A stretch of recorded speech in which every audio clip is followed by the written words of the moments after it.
कोई मुअत्तकिफ अगर लंबे वक्त तक बेहोश रहे तो लंबे वक्त तक बेहोश रहने से इअ्तिकाफ का क्या हुक्म है, इअ्तिकाफ का फसाद।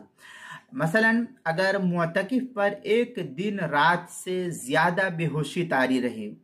उसको चोट वोट लग गई थी या कोई और सूरत हाल उसके ऊपर बीमारी गालिब आ गई जिसकी वजह से वो बेहोश पड़ा रह गया, अब वो एक दिन से जायद बेहोश रहा, यानी 24 घंटा, जिसको एक दिन रात 24 घंटा से ज़्यादा वो बेहोशी उसके ऊपर तारी रही, जिसकी वजह से रोज़ा रखना उसके लिए मुमकिन न रहा, तो उसका अब इअ्तिकाफ भी बाकी नहीं रहेगा। चुनांचे बदाइउस्सनाए वगैरह के अंदर है और इसी तरीके से फतावा शाम में है, वक़दा इग़माउहु व जुनूनुहु अन्ना दामन अय्यामन, ये दुर मुख्तार की इबारत है। फिर फतावा शाम में है अल मुराद बिल अय्याम अन यफूतु सौम बिसबबिन अदम इम्कान निया, ये फतावा शाम की इबारत है जो ज़करिया बुक डिपो देवबंद का हिंदी नुस्खा उसकी तीसरी जिल्द 443 बदाइउस्सनाए में है। व इन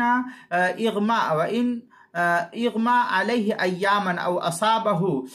फसदा इअ्तिकाफुहु वगैरह जो है इबारत बदाइउस्सनाए की दूसरी जिल्द सफ़ा